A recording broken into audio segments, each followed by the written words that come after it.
தேவ ஜோதிடம், அதாவது கோவிலுக்கு பார்க்கக்கூடிய அந்த தேவமங்கல ஜோதிடம் அப்படின்னா என்ன அப்படிங்கிறத மக்களுக்கு கொஞ்சம் தெளிவா சொல்லுங்க. அதாவது ஜோதிட முறையில தனி மனித ஜாதகம், தனி மனிதனுடைய வாழ்க்கை முறைகள், அவங்களோட இதையெல்லாம் வந்து அந்த கிரக நிலையை வச்சு, அவங்களுடைய தசாபுத்தி வச்சு, அவங்களோட வாழ்க்கை முறைகள் எப்படி இருக்கும், அவங்களோட குணாதிசயம் எப்படி இருக்கும், இந்த மாதிரி விஷயத்தை எல்லாத்தையுமே நம்ம யூகிச்சு அதை சொல்கிறோம். அதாவது அதை அந்த கிரகங்களோட அடிப்படையில் நம்ம சொல்கிறோம். அதே போல் ஒரு ஆலயத்தும் ஒவ்வொரு ஆலயமுமே ஒவ்வொரு கிரகத்தினுடைய காரத்தத்துவத்தில் தான் இயங்கிட்டு இருக்கு. சரி. இப்போ பொதுவாக இப்போ பார்த்தீங்கன்னா திருப்பதி எடுத்துக்கிட்டோம்னா சந்திரனுடைய ஸ்தலம்னு சொல்லுவோம் இல்லையா?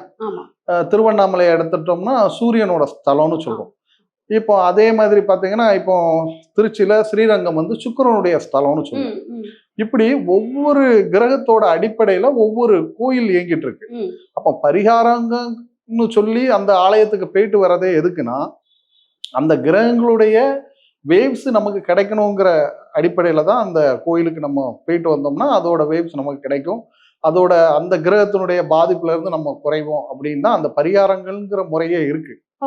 ஸோ இப்ப இதுல இன்னொன்னு பாத்தீங்கன்னா, ஆலயத்துக்கும் மனித ஜாதகம் எப்படி அமையுதோ அதே போல தெய்வங்களுக்கும் அந்த ஆலயத்துக்கும் ஒரு ஜாதக அமைப்பு தான் அது அமையும்.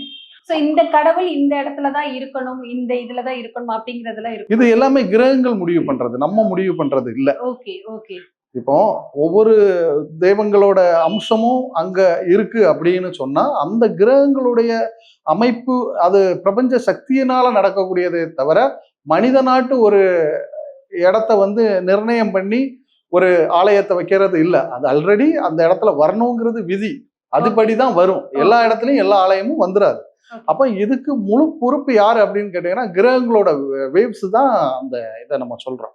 அப்போ ஒரு ஆலயத்திலையும் அந்த கிரகங்களோட இது அங்க இயங்கிட்டு இருக்கு. அதுக்காக தான் இப்போ உதாரணத்துக்கு சொல்ல போனா ஒரு ஆலயம் இருக்கு. இப்ப பாத்தீங்கன்னா கும்பாபிஷேகம் கொடுக்குறாங்க. இந்த கும்பாபிஷேகம் 4 நட்சத்திரம், யோகம், கரணம், அந்த லக்ன சுத்தம் இதெல்லாம் பார்த்துதான், அந்த நட்சத்திரங்கள்லாம் பார்த்துதான் அந்த கும்பாபிஷேகத்தை கொடுக்குறாங்க.